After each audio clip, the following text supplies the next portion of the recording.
The silence was the first thing that struck me.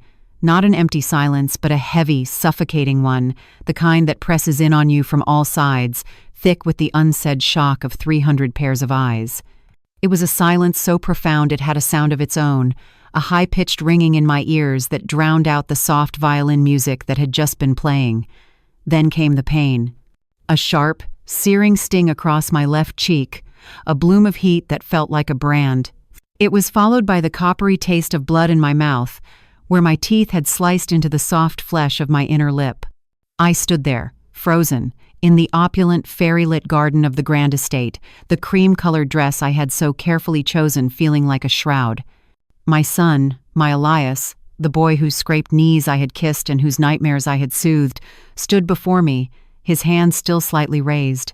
His face, once the center of my universe, was a mask of pale horror and something colder, something that looked terrifyingly like resentment. He had just slapped me. He had struck his own mother at his wedding, in front of his new, wealthy family and all their powerful friends. And in that moment, the world I had painstakingly built for 35 years, a world built on sacrifice and a secret fortune, did not just crack. It shattered into a million irreparable pieces. My name is Naomi Thacker, and I am 63 years old now. But to understand the woman who stood on that stage 8 years later, a principal investor commanding the very same world that had cast her out, you must first understand the ghost I became that night.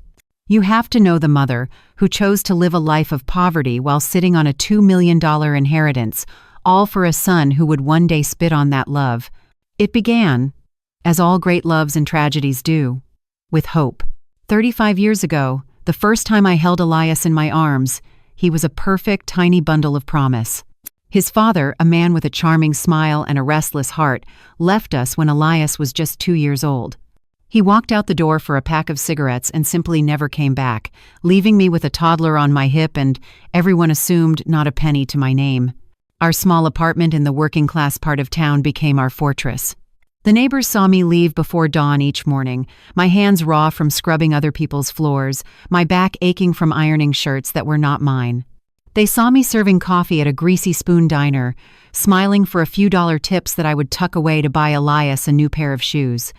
I was the picture of the struggling single mother, a martyr in their eyes.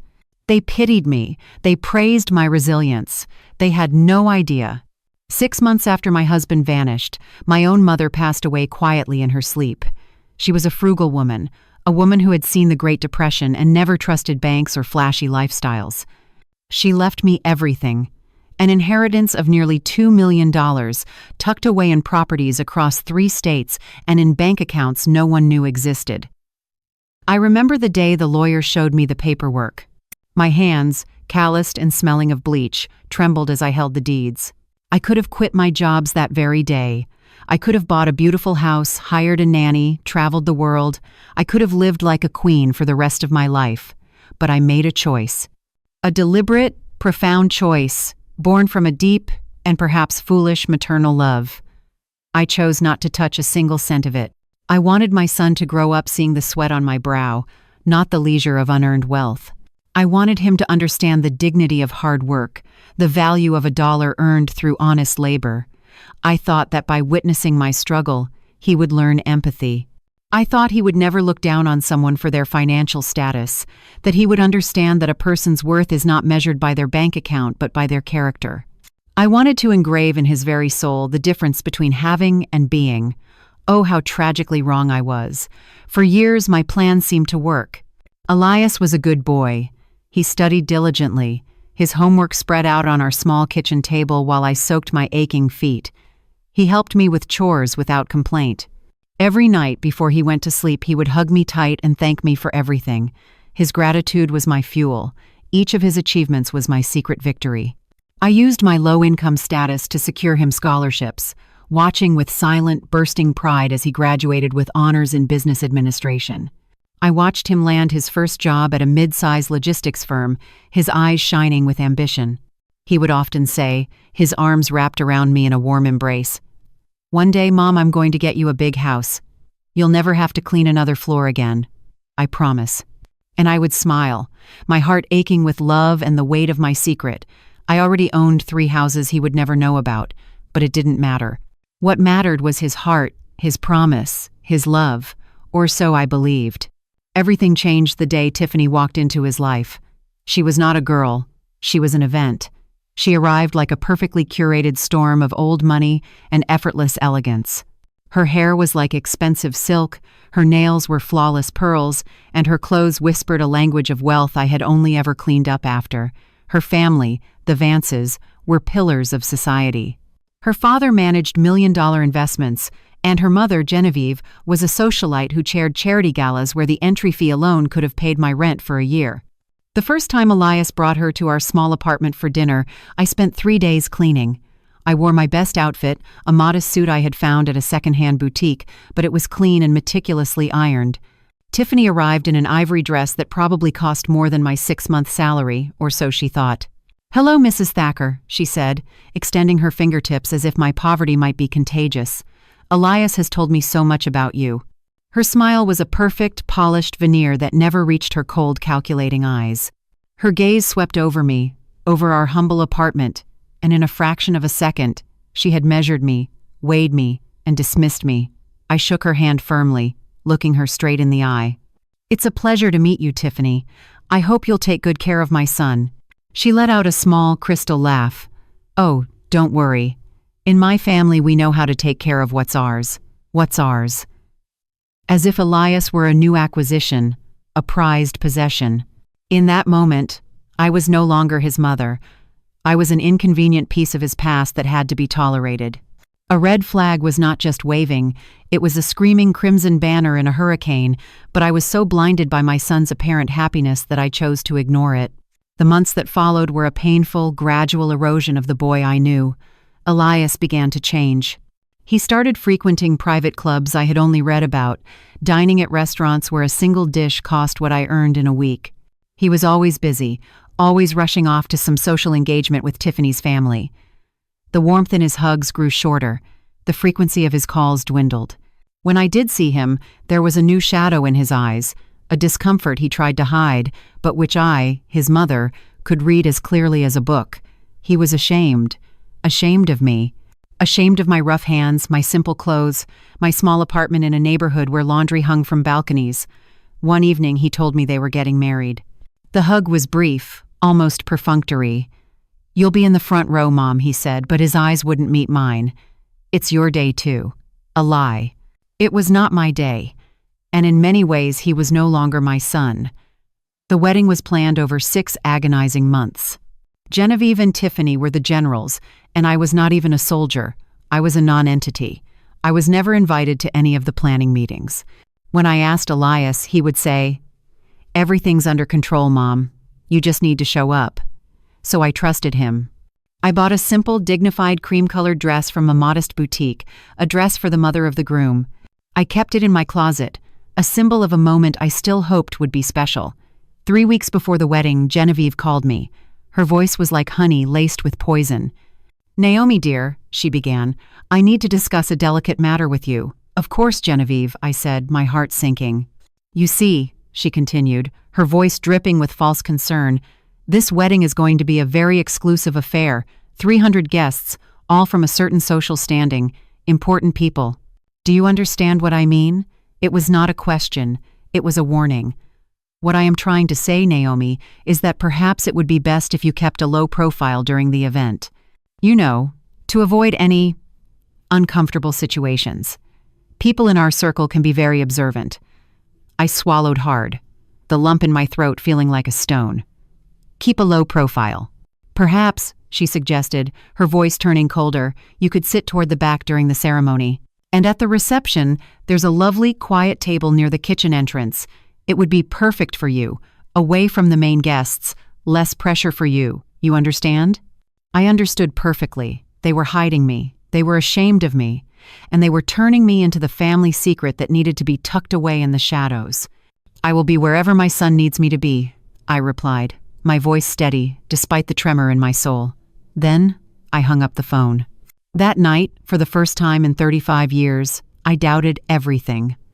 I doubted my sacrifice, my choices, my life's work. I doubted the love I thought I had so carefully nurtured in my son's heart. But even then, in my darkest moment of doubt, I could never have imagined the depths of the humiliation that was still to come.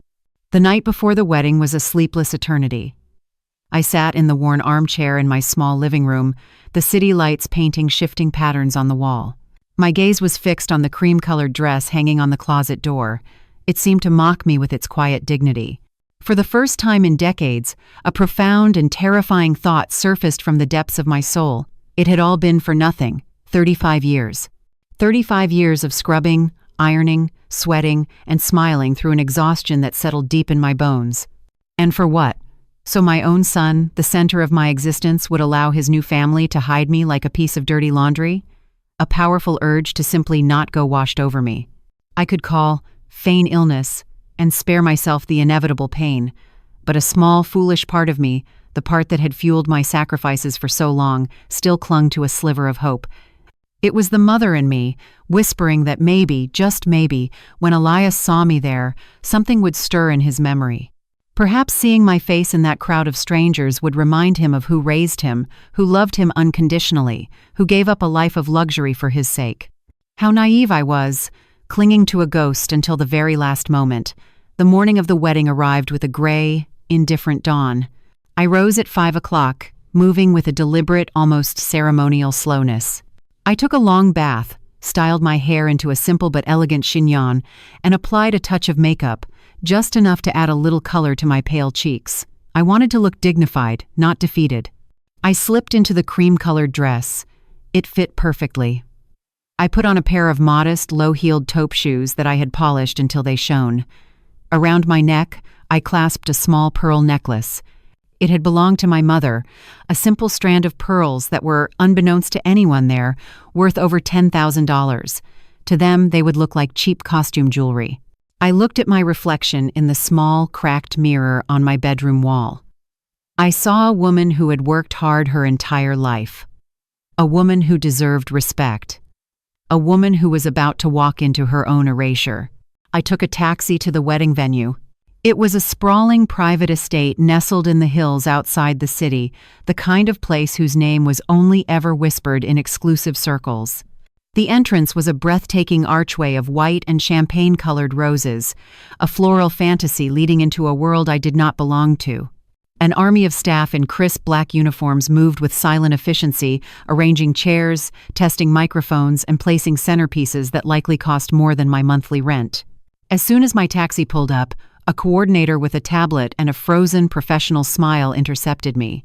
She wore a pearl gray pantsuit that screamed quiet expense. "You must be the groom's mother," she said, her eyes flicking down to her list before meeting mine. "Naomi, correct?" "Yes, that's me," I said, my voice barely a whisper.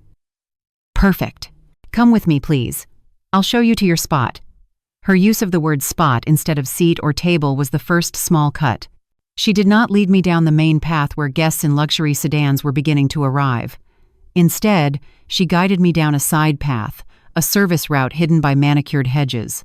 We passed tables draped in ivory linens, adorned with spectacular floral arrangements.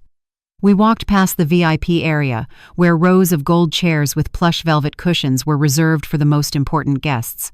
We kept walking, further and further away from the heart of the celebration, until we reached a secluded area near the hum and clatter of the kitchen entrance.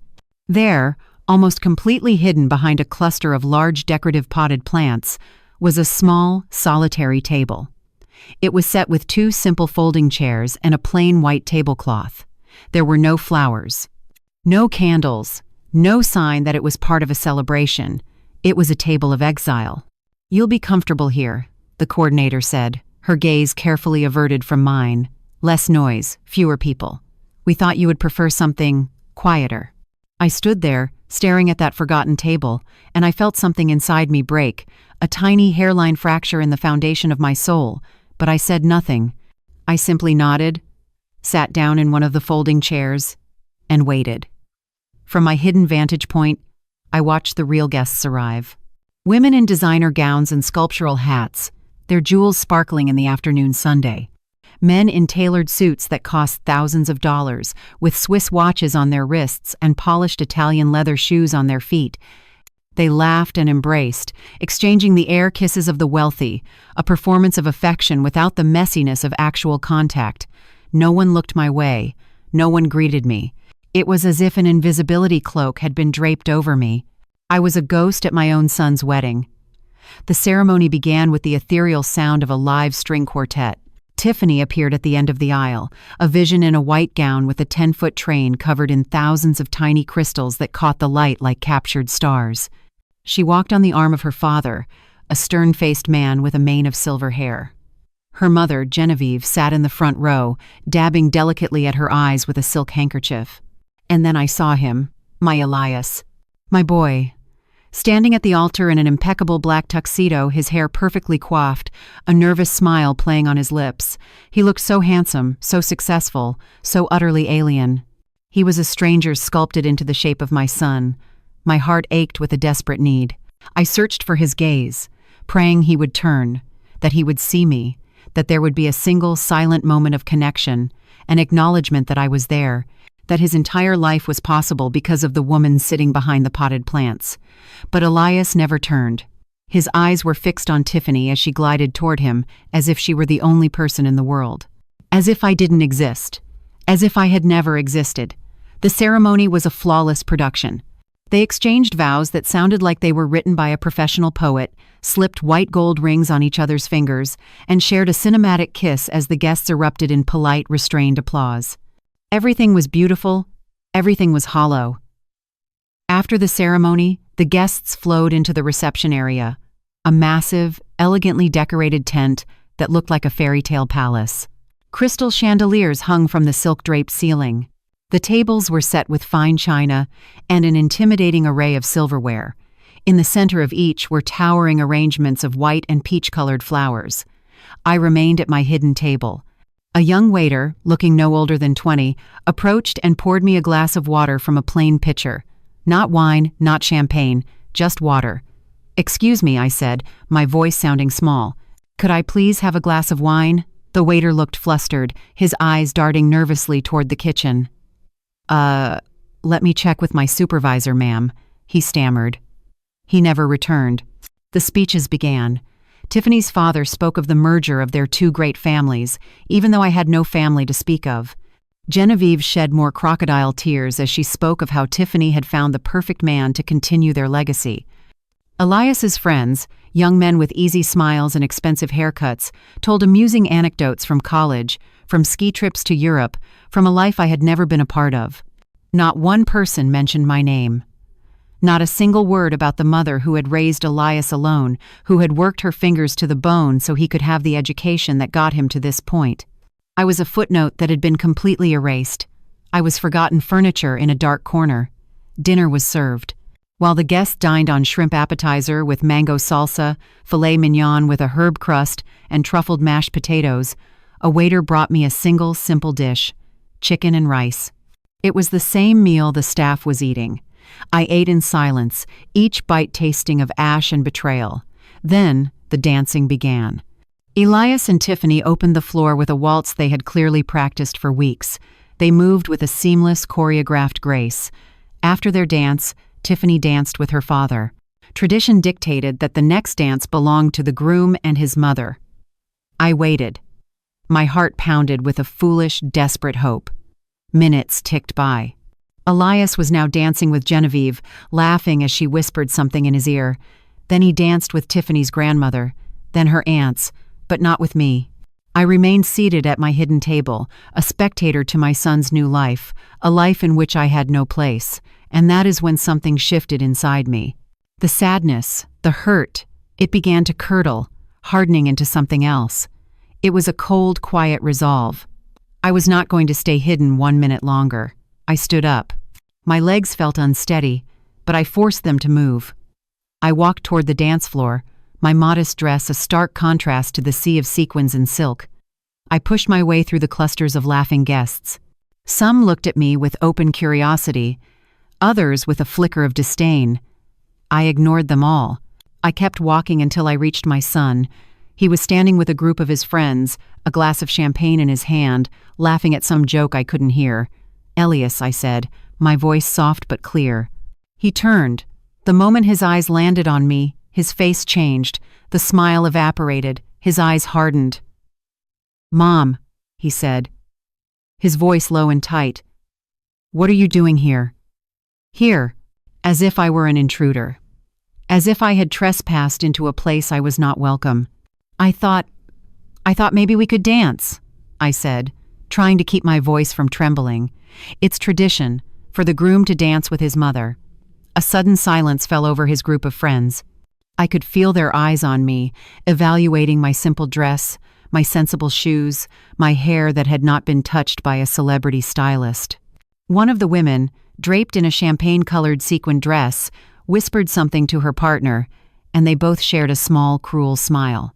Elias looked at me as if I had asked him to perform an impossible, shameful task.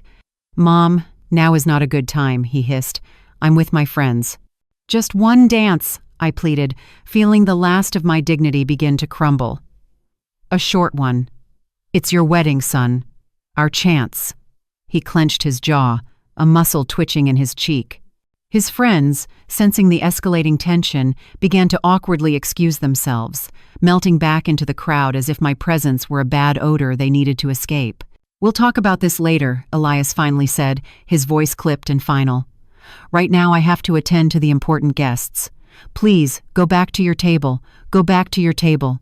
The words were a dismissal, a command given to a disobedient child, as if I had no right to stand on the same polished dance floor as him.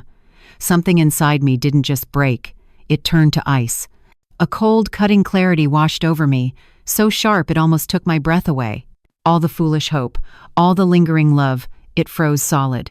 "All right, Elias," I said, my voice suddenly calm and steady. I understand perfectly."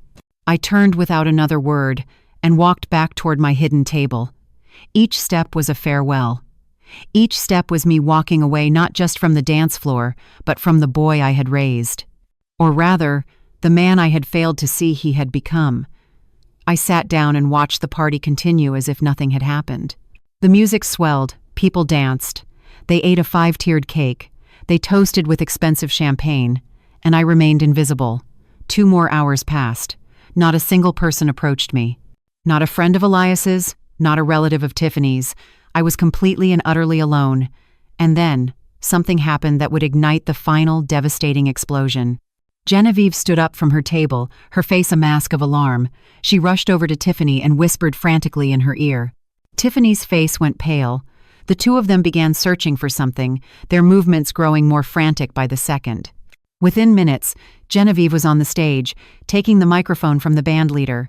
The music stopped abruptly. A hush fell over the 300 guests. "Excuse me, everyone, please," Genevieve said, her voice trembling but carrying across the tent. "I have to inform you that a very unfortunate incident has just occurred. My emerald necklace, a family heirloom valued at $80,000, has disappeared. I left it in the bridal suite during the ceremony, and now it's gone." A collective gasp rippled through the crowd. People began to murmur, looking at each other with suspicion. Genevieve continued, her eyes scanning the room.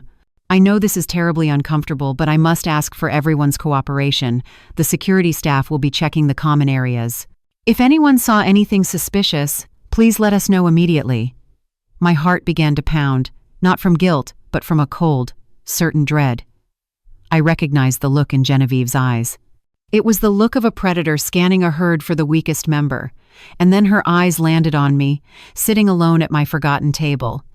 And I knew exactly what was coming. She descended from the stage, a woman on a mission, and walked directly toward me. Tiffany and a few of her friends followed like a royal entourage. Behind them, drawn by the scent of drama, a crowd of at least 50 guests began to form a circle around my table. The spectacle was about to begin. Genevieve stopped directly in front of my table, her shadow falling over me. The emerald green of her dress seemed to mock the situation, a vibrant splash of color in a moment that was turning dark and ugly.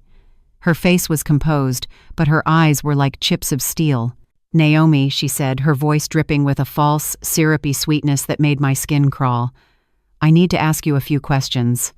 "Of course, Genevieve," I replied, my own voice surprisingly calm. I met her gaze without flinching. "Whatever you need." She smiled, but it was the predatory smile of a shark that has cornered its prey. "Were you in the bridal suite at any point this afternoon?" The question hung in the air, thick with insinuation. It was not a question, it was a public accusation. "No, I was not," I said, my voice firm. "I've been right here, at my table, almost the entire night." One of Tiffany's friends, a tall, impossibly thin woman with platinum blonde hair and a bored expression, stepped forward. She pointed a perfectly manicured finger at me. "I saw her," she announced to the assembled crowd. "I saw her near the restrooms about 2 hours ago. She was walking very quickly." "I did go to the restroom, yes," I replied, feeling the walls of the trap beginning to close in, like any normal person would. "That doesn't mean I went anywhere near the bridal suite." Genevieve took another step closer, invading my personal space. I could smell her expensive perfume, a heavy, cloying scent that seemed to suffocate me. "Naomi," she said, lowering her voice into a tone of condescending pity, "I understand your financial situation is complicated. I know you've worked very hard all your life. I know things haven't been easy for you, and I can only imagine that being surrounded by all this luxury can be tempting." The blood rushed to my head, a hot, furious tide. She was calling me a thief, in front of everyone, in front of my son. "I did not touch your necklace, Genevieve," I stated, my voice low and dangerous. "I didn't even know you had taken it off." Tiffany stepped forward then, positioning herself beside her mother. Her eyes, which had been cold all evening, now burned with something far worse, pure contempt. "Let's be honest, Naomi," she sneered. "You've been miserable all night, hidden away at this sad little table. You clearly don't belong here. Maybe you saw an opportunity and you took it. Maybe you thought no one would notice." The circle of onlookers tightened, their faces a mixture of morbid curiosity and judgment. 300 pairs of eyes were now fixed on the poor woman being accused of stealing at her own son's wedding. I desperately searched for Elias's face in the crowd. He was standing just behind Tiffany, his face ashen, his hands clenched into tight fists at his sides. I waited. I held my breath, waiting for him to step forward, to defend me, to tell them all that his mother, the woman who had sacrificed everything for him, would never ever steal. But he remained silent, frozen, a statue of betrayal. "Mom," he finally managed to say, his voice weak and strained, Just let them check your purse. If you have nothing to hide, then there's no problem, right?" The words were not a defense, they were a concession. They sliced through me with the precision of a surgeon's scalpel, cutting out the last vestiges of hope I had for him. My own son, my Elias, doubted me. He believed, even for a second, that I was capable of this. "You can check whatever you want," I said, my voice trembling now, not with fear, but with a contained, volcanic rage. "You won't find anything. Because I didn't take anything." Genevieve's hand shot out. "Give me your purse." I handed her my small, simple clutch. With a dramatic flourish, she opened it and emptied its contents onto the stark white tablecloth for all to see. My wallet, containing exactly $30 in cash, a soft, worn handkerchief, a cheap tube of lipstick, the keys to my small apartment, and an old, faded photograph of Elias at 5 years old, his gap-toothed smile beaming at the camera. Nothing else. A flicker of disappointment crossed Genevieve's face. She sifted through the meager items with her fingertips, as if expecting the $80,000 necklace to materialize from thin air. Nothing. Absolutely nothing. I should have felt vindicated, but all I felt was a profound, soul-crushing humiliation. The humiliation of being treated like a common criminal. The weight of 300 judgmental stares. And the searing, unbearable pain of my son's betrayal. He had not lifted a single finger to stop this circus. "Maybe you hid it somewhere else," Tiffany said, her voice a poisonous whisper. "Maybe in the restroom, or you gave it to someone to take out of here." "This is ridiculous," I said, the tears I had been fighting so hard to hold back now burning at the back of my eyes. "I didn't do anything, and I demand that you stop accusing me without a shred of proof." "Without proof?" Genevieve repeated with a bitter, humorless laugh. "The proof, Naomi, is that you are the only person here with a motive, the only one who is desperate." The whispers from the crowd grew louder. I heard fragments of conversations. "So shameful. Can't believe Elias came from that. Always knew she was trouble." "Elias, please," I begged, my eyes finding his again, pleading with him. "Tell them. Tell them you know me. Tell them I would never do this." He finally looked at me, but his gaze slid away, down to the floor, as if he couldn't bear to see the pain in my eyes. "Mom, I don't know what to think," he mumbled. "The necklace is gone. Someone took it, and you were—" He trailed off, but the unspoken words hung in the air, heavy and damning. "You were here. You are poor. You are the logical suspect. My own son. After 35 years of sleepless nights, of working until my hands bled, of giving him everything I had and everything I was, he doubted me. I'm what?" I challenged him, taking a step toward him, forcing him to look at me. "Finish the sentence, Elias. I'm poor, so I must be a thief? Is that what you think? Is that what you've allowed these people to make you believe?" He finally lifted his head, and what I saw in his eyes destroyed what was left of my heart. It was shame. Not shame for doubting me. It was shame of me. Shame that all these rich, important people now knew that he was the son of a woman who cleaned floors for a living. "I'm not saying you're a thief, Mom," he said, his voice pleading now. "But you have to admit, the situation looks bad. If you would just cooperate." "Cooperate?" My voice rose, cracking with disbelief. They just dumped my purse out in front of everyone as if I were a shoplifter. "What more do you want me to do, Elias? Do you want me to strip naked right here, in front of all your new friends, to prove I have nothing hidden?" A shocked silence descended upon the crowd. Even Tiffany seemed taken aback by my outburst. Genevieve, however, saw her opportunity and seized it. "If you truly have nothing to hide," she said, her voice as cold as a winter morning, "then you won't mind if we call the police. They can conduct a more thorough search, check your car, your clothes, perhaps even your house, my house." The thought of these people, these vultures, invading my small safe sanctuary, the only place in the world that was truly mine, filled me with a righteous fury I didn't know I possessed.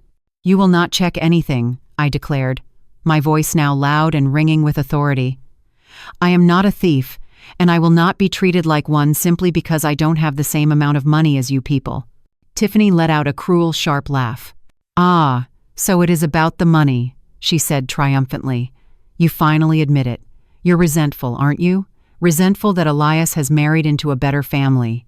Resentful that you're no longer the center of his world." Her words were like acid, but there was a twisted sliver of truth in them that burned. I wasn't resentful of their money. I had more than they could imagine. I was shattered because my son had chosen this glittering, false world over the real, unconditional love I had offered him his entire life. "This has nothing to do with money," I said, trying to regain my composure. "It has to do with respect, with dignity, with remembering where you came from and who helped you get here." Elias stepped forward then, his face flushed a deep, blotchy red. His hands were trembling, and in his eyes, I saw something I had never seen before directed at me. I saw pure rage. "Enough, Mom," he shouted, his voice cracking with emotion. "You're ruining my wedding. You are making a scene in front of all our guests. Can't you just for once stop being so difficult and cooperate?" Ruining his wedding. The words echoed in my head, each one a nail being hammered into my heart. I was the one ruining his wedding, not the woman who had publicly accused me of being a thief without a shred of evidence. Not the people who had treated me like garbage from the moment I arrived. I was the problem. "Yes," Elias screamed, finally losing all control. "Yes, you are the problem. You have always been the problem, always embarrassing me, with your poverty, with your cheap clothes, with the way you talk. Your very existence is an embarrassment." The entire tent fell into a stunned, absolute silence. The background music had stopped. The catering staff froze in place. 300 people held their breath, bearing witness to a son completely and utterly destroying his mother with words that could never be unsaid. "I never asked you to make all those sacrifices," he continued, his voice choked with a venom I didn't know he possessed. "I never asked you to work cleaning houses. You did it because you wanted to, because you enjoyed being the martyr, the poor, suffering mother, and now you expect me to carry that guilt for the rest of my life." Each word was a physical blow, but the worst was yet to come. "I wish 1,000 times that my father hadn't left us," he spat, his face contorted with a terrible ugliness. "Not because I needed him, but because then maybe you would have had someone else to cling to, someone else to suffocate with your pathetic, needy love." The tears I had fought so hard to contain finally broke free. They streamed down my face, hot tears of shock and agony, but they were also tears of awakening. In that horrific moment, I was finally seeing my son for who he truly was. "Elias," I whispered, my voice breaking, "you don't know what you're saying." "Oh, I know exactly what I'm saying," he snarled, taking another step closer to me. "I'm saying I am tired of you, tired of your expectations, tired of feeling like I owe you my entire life just because you chose to be a single mother." "And you want to know the truth?" he said, his voice dropping to a conspiratorial whisper that was somehow more terrifying than his shouting. "If you did take that necklace, I honestly wouldn't be surprised. Because you've always been a taker, taking my time, taking my energy, taking my whole life to fill the empty void of your own." I raised my hand. It was an involuntary, defensive gesture. Not to strike him, but to ward off his words, to create a physical barrier against the sheer cruelty of his attack. But Elias, his mind clouded by rage and the poison Tiffany and her mother had fed him for months, saw it differently. "What?" he yelled, his eyes wide with a crazed light. "What are you going to do now? Hit me? Are you going to show everyone here exactly what kind of trash you really are?" And then, in a movement that seemed to happen in slow motion, in a moment that would be burned into my memory for all eternity, he did the unthinkable. He raised his own hand, and he slapped me.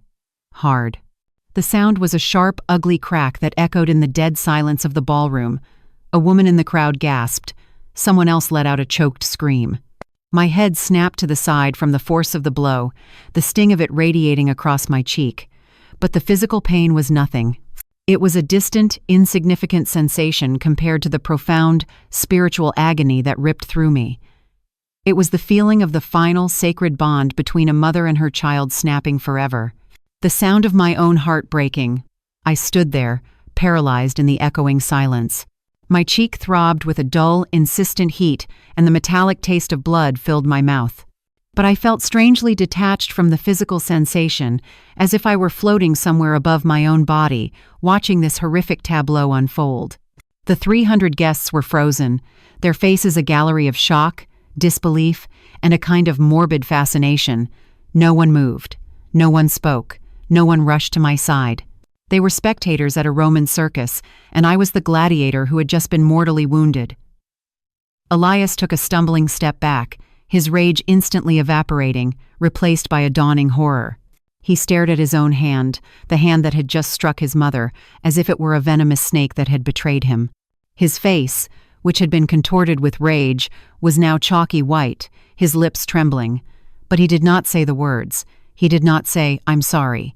He just stared at me, his eyes wide with a mixture of terror and a lingering, stubborn resentment, as if, even in this ultimate moment of transgression, I was somehow to blame for provoking his violence. Tiffany was the first to break the spell. She rushed to Elias's side, not to reprimand him, but to comfort him. She wrapped her arms around him, cradling him as if he were the victim. "It's okay, darling," she cooed, her voice loud enough for everyone in the vicinity to hear. "She provoked you. Everyone saw it. She was attacking you. A vicious, blatant lie." My hand had been raised in a gesture of defense, of pleading, but in this gilded cage of wealth and influence, the truth no longer mattered. All that mattered was the narrative they were constructing, second by second. I was the hysterical, unstable mother from the wrong side of the tracks. He was the successful, long-suffering son who had finally been pushed too far. Genevieve glided forward, positioning herself between Elias and me like a regal, protective lioness. "I think it's best if you leave now, Naomi," she said, her voice a blade of cold, controlled steel. "You've clearly had too much to drink, or perhaps you're just overwrought. We don't want any more unpleasantness. For everyone's sake, but especially for Elias's, you should go." Had too much to drink. The lie was so audacious. It was almost brilliant. They had not even served me a single glass of wine, but I knew that this would become the official story, the tale whispered at brunches and cocktail parties for weeks to come. The story of the drunken, violent mother who ruined her son's perfect wedding. I gently touched my swollen cheek. The skin was tender and hot. I looked at my son, one last long searching time. I looked for the little boy who used to fall asleep with his head in my lap. I looked for the teenager who promised to buy me a big house. I looked for the young man who once called me his hero, but that boy was gone. Perhaps he had never truly existed outside the confines of my own hopeful heart. "You're right, Genevieve," I finally said, and my voice was unnervingly calm, devoid of the tears and hysteria they expected. "I am leaving. But not because I'm drunk or overwrought. I'm leaving because I have just understood something of profound importance." I shifted my gaze to meet Elias's directly, pinning him with it. "I have just understood," I said, each word clear and deliberate, "that I have wasted 35 years of my life raising a complete and utter stranger.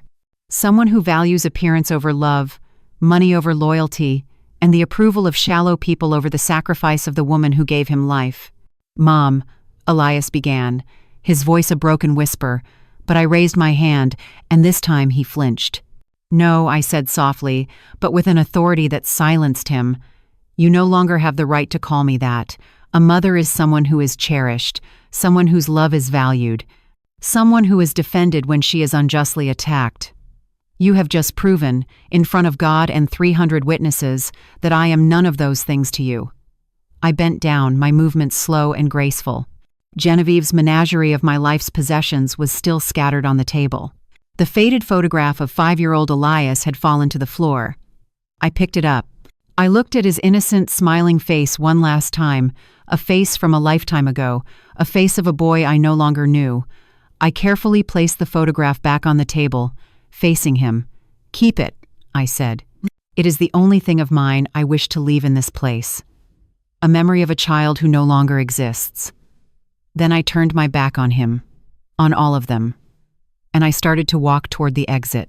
Every step was both an agony and a liberation.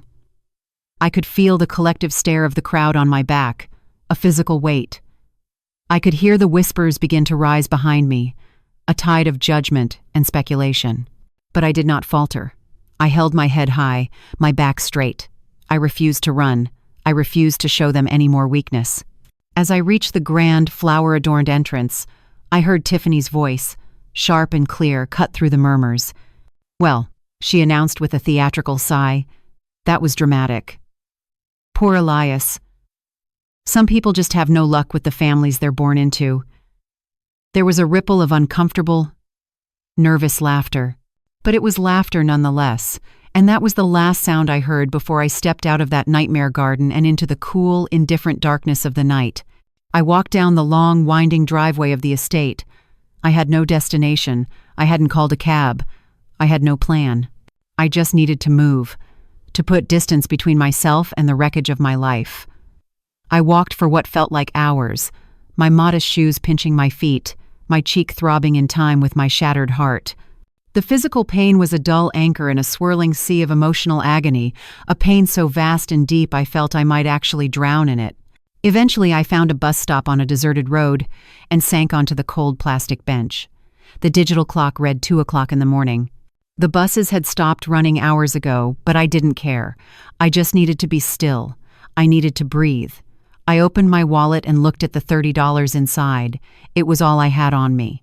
But then I thought about the other accounts, the secret accounts Elias and the world never knew existed. In those accounts, a fortune was waiting.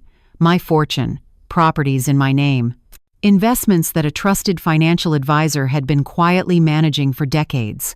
For 35 years, I had lived a lie of poverty to teach my son a lesson in values, and that lesson had been a catastrophic failure. He hadn't learned humility, he had learned shame. He hadn't learned gratitude, he had learned contempt. A new thought, cold and clear as a shard of ice, formed in my mind. That life was over. The life of sacrifice was over. It was time to stop hiding. It was time to become the woman I was always meant to be. As the first pale light of dawn began to streak the sky, I walked to an all-night ATM. I withdrew the maximum daily amount, $500. Then I walked to a clean, respectable but anonymous hotel and rented a room for 1 week. The first thing I did was take a long, hot shower. I stood under the scalding water for what felt like an hour, letting it wash away not just the grime of the long night, but the very residue of my former life. I looked at my reflection in the steam-fogged mirror. My cheek was a canvas of purple and blue, an ugly swollen bruise that would take weeks to fade. It was a physical reminder of my son's betrayal.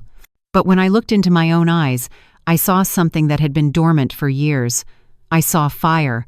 I saw determination. I saw a woman who had not just been broken, but had been broken open. For the next 3 days, I did not leave that hotel room. I ordered room service. I kept the curtains drawn. I let my phone's battery die and did not recharge it.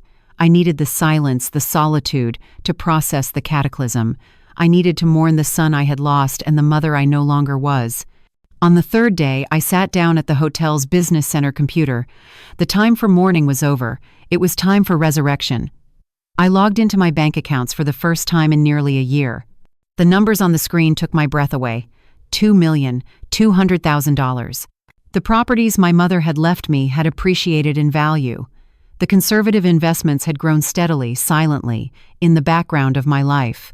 I had been a multimillionaire all this time, while I was counting pennies for bus fare and smiling for pitiful tips. A bitter laugh escaped my lips. My son, in his quest for wealth and status, had thrown away the real thing for a cheap imitation. The first call I made was to Charles, my mother's old financial advisor. He was a discreet, older gentleman who had honored my wishes for privacy without question for decades. "Mrs. Thacker," he said, his voice filled with surprise. "It has been years." I was beginning to worry. "No, Charles," I said, my voice steady and clear. "I was just living another life, but that life is over now. I need your help to start a new one." "Of course," he said, his tone shifting to one of professional efficiency. "How can I be of service?" "I want to sell one of the properties," I instructed, "the smallest one. I need immediate liquidity, and I want you to start researching investment opportunities for me. Something in the world of luxury events, exclusive hospitality, that kind of industry." There was a brief pause on the line. "Forgive my curiosity, Naomi," he said gently, "but that is a radical departure from your previous investment style." "I am aware," I said. "I also need you to help me with my legal name. I want to start using my full maiden name, Naomi Maeve Thacker.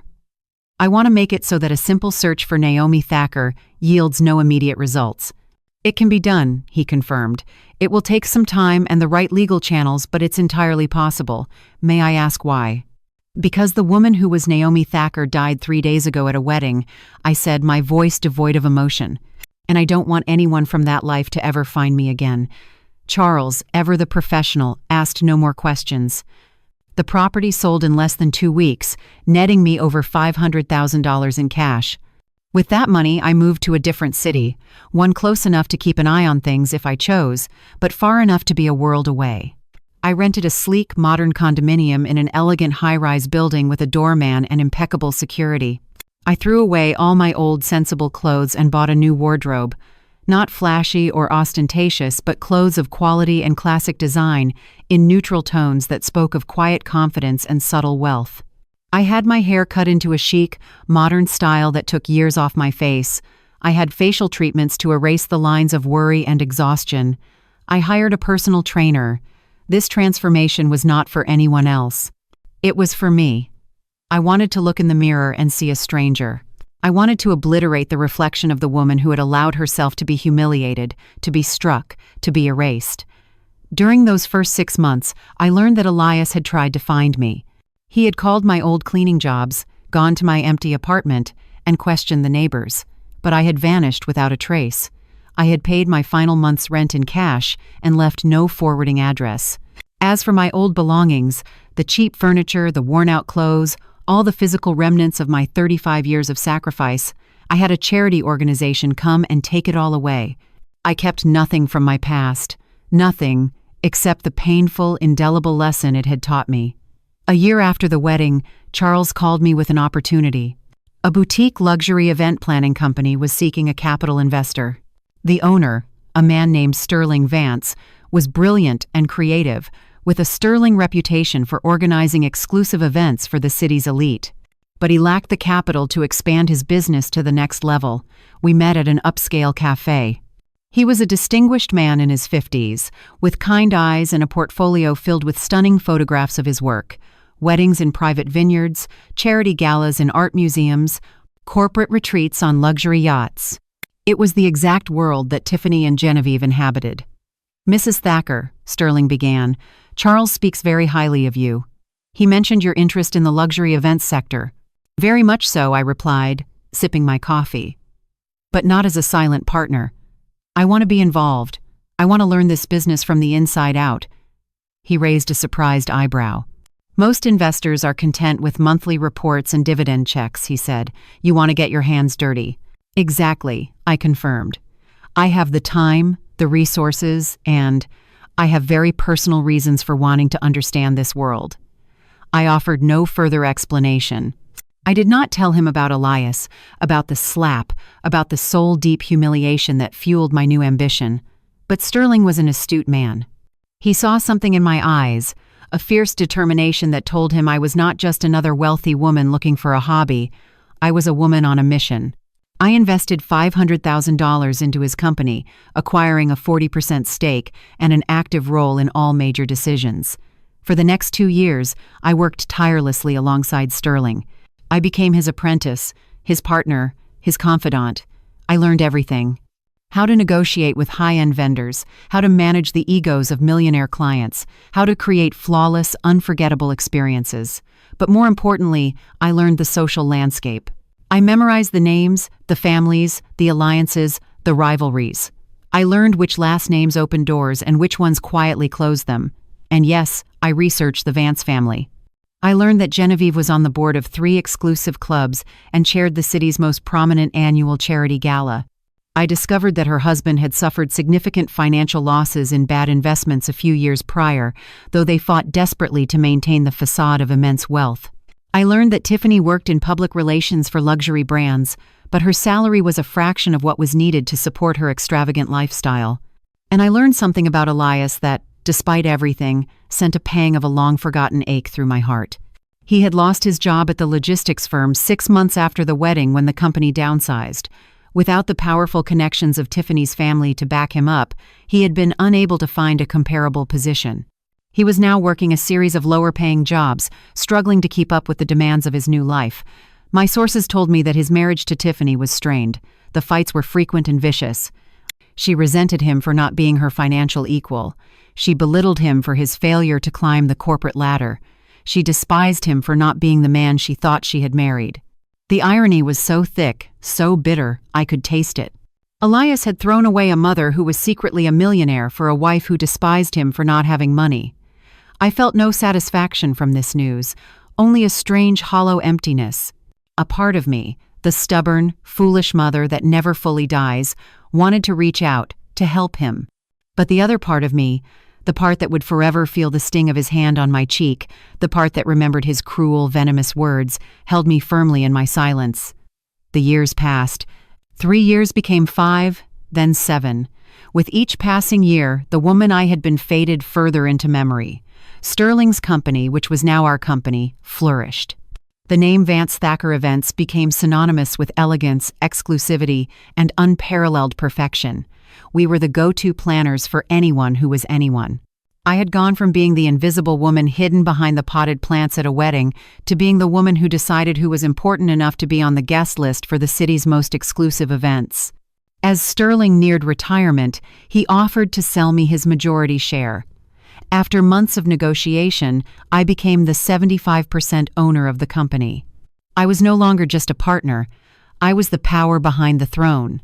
I, Naomi Maeve Thacker, the woman who had scrubbed floors and served coffee, now commanded a small empire built on the very currency of luxury and status that had once been used as a weapon against me. I never lost sight of my ultimate purpose, the quiet, patient goal that simmered beneath the surface of my every success. Every event I planned, every powerful connection I made, was another step toward a moment of reckoning I knew, with absolute certainty, would one day come. The moment when my past and my present would finally, inevitably, collide. That moment arrived, as such moments often do, not with a dramatic thunderclap, but with the quiet chime of an incoming email. It was in the 8th year of my new life. The email was from a prospective client, a woman named Vivian Baker, the director of a major foundation for children with chronic illnesses. She was planning their annual charity gala, the pinnacle of the city's philanthropic calendar. This year, she wanted to do something different, something unforgettable. She wanted to hire the best. She wanted to hire me. "I need this event to be impeccable, Mrs. Thacker," Vivian said during our first meeting in my elegantly appointed office. The space itself was a testament to my journey, with its panoramic city views, modern art, and a quiet sense of understated power. "Our guests are people who have seen it all. I need to surprise them. I need them to feel so moved, so inspired, that they open their wallets wider than ever before." "I understand completely," I said, making notes on my tablet. "I have the perfect venue in mind. A historic private mansion on the hill. It is almost never available for events. The owners are notoriously selective, but I have an exclusive relationship with them. I can secure it." Vivian's eyes lit up. "That would be a coup," she breathed. "Done. The contract is yours." In the weeks that followed, I threw myself into planning the gala. Every detail was an obsession. The theme was timeless elegance. The color palette was champagne, gold, and pearl. We commissioned a 2-Michelin star chef to create a 7-course tasting menu. We hired a symphony orchestra. I personally oversaw the lighting design that would transform the mansion's famous gardens into a breathtaking dreamscape. A week before the invitations were to be sent, Vivian's assistant emailed me the final guest list. It was a file containing the names of the 200 wealthiest and most influential people in the city. I opened the spreadsheet, my eyes scanning the columns of familiar, powerful names, and then I saw it. Row 42. The name read, Genevieve Vance. My breath caught in my throat. My heart gave a single hard thud against my ribs. There she was, the architect of my deepest humiliation. A guest at the most exclusive event of the year, an event that I, the woman she had dismissed as worthless trash, was orchestrating. The universe, it seemed, had a flair for exquisite irony. This was not about revenge. Revenge was a crude, messy emotion. I was no longer that wounded woman. This was about something more profound. This was about closing a circle. It was an opportunity to show her, and more importantly, to show myself, who I had become. I continued to scan the list. I did not find Tiffany's name, nor Elias's. It made sense. Their social star had fallen. According to my sources, their marriage had finally imploded a few years prior in a bitter divorce. Tiffany had moved to another state. Elias, I had heard, was still struggling, working low-wage jobs on the periphery of the world he had once so desperately wanted to join. They were no longer relevant. Only Genevieve, with her old money name, still clung to her place in this rarefied world. The night of the gala arrived. The air was crisp and cool, the sky a canopy of glittering stars. I arrived at the mansion hours early, a calm, commanding general overseeing her troops. My team of 20 moved with flawless precision. I wore a floor-length, champagne-colored silk gown. It was a simple, elegant cut that had cost $8,000. Diamond earrings, a gift I had bought for myself, sparkled at my ears. A delicate Swiss watch graced my wrist. I was the living embodiment of the success I had built. Nothing, absolutely nothing, remained of the woman in the second-hand dress. At precisely 6 o'clock, the first of the luxury cars began to glide up the long, lamplit driveway. I stood at the entrance with Vivian, personally greeting each guest as they arrived. It was part of the Vance Thacker signature touch, ensuring every guest felt personally welcomed. And then I saw her. A black Mercedes pulled up to the entrance. Genevieve Vance emerged. She wore an emerald green dress, a color I remembered with a sickening jolt. Her hair, now more silver than blonde, was perfectly coiffed. The famous diamond necklace she had worn at the wedding was clasped around her neck. She walked toward the entrance with the unshakable confidence of a woman who had never been told she didn't belong. Her eyes swept over everything, the decor, the lighting, the other guests with a critical, appraising gaze. She stopped in front of me. Her eyes passed over my face, a polite, fleeting glance with not a flicker of recognition. Of course she didn't recognize me. Why would she? 8 years had passed. I was a different woman, sculpted by wealth and success. And in her world, the insignificant cleaning woman from her daughter's wedding had been so far beneath her notice that my face had likely never even registered in her memory. I was an inconvenient object, long since forgotten. "Good evening," I said, my voice smooth and professional as I extended my hand. "Welcome to the gala. I am Naomi Maeve Thacker, the principal event organizer." She took my hand, her grip as limp and brief as I remembered. "The venue is lovely," she commented, her tone condescendingly approving. Vivian has spoken very highly of your services." "I'm so pleased to hear that," I replied with a serene smile. "I do hope the evening exceeds your expectations." She nodded curtly and swept past me, her husband trailing in her wake like a bored shadow. I remained perfectly composed, turning to greet the next guest with the same warm, professional smile. But inside, a quiet storm had settled. Seeing her, having her look right through me, solidified something deep within my soul. She had been so cruel, so casually destructive, because to her, I had not been a person. And now, 8 years later, I held her entire evening in the palm of my hand. I had the power, but I would not use it to humiliate her. I would not stoop to her level. Instead, I would give her the most perfect, flawless, unforgettable night of her life. And at the end of it, when she was basking in its perfection, she would know exactly who was responsible for it. The gala unfolded like a perfectly conducted symphony. The dinner was exquisite, the music was sublime, the atmosphere was magical.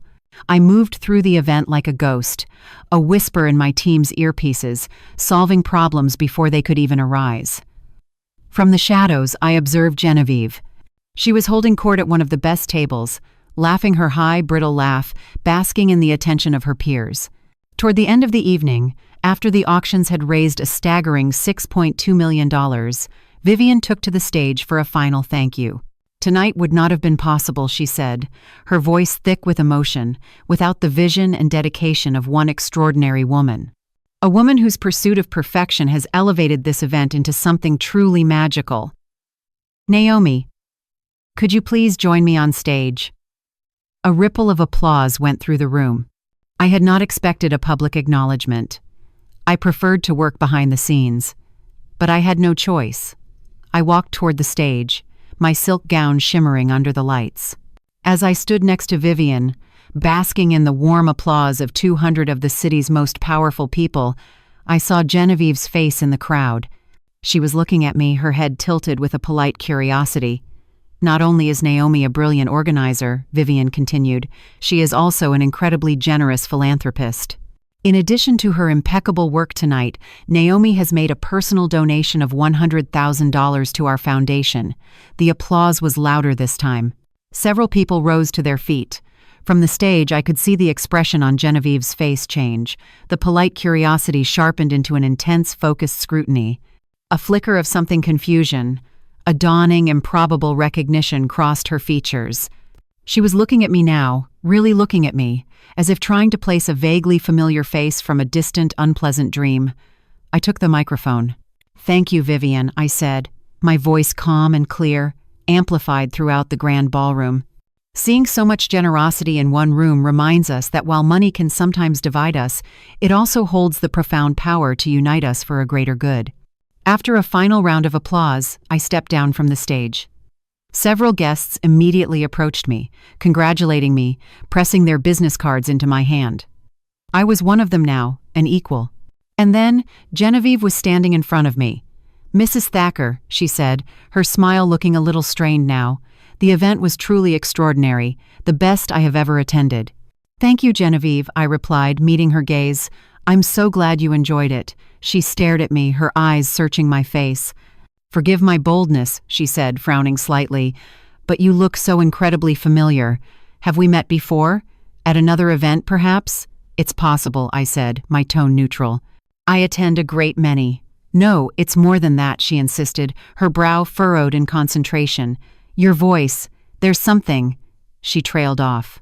I watched as the wheels of her memory turned, slowly, painfully, grinding back through 8 years of social events and forgotten faces. I saw the exact moment the connection was made. Her eyes widened. Her perfectly painted lips parted in a small, silent gasp. The color drained from her face, leaving her looking old and fragile beneath her expensive jewels. "You," she whispered, her voice a strangled breath. "You are—" "Naomi Maeve Thacker."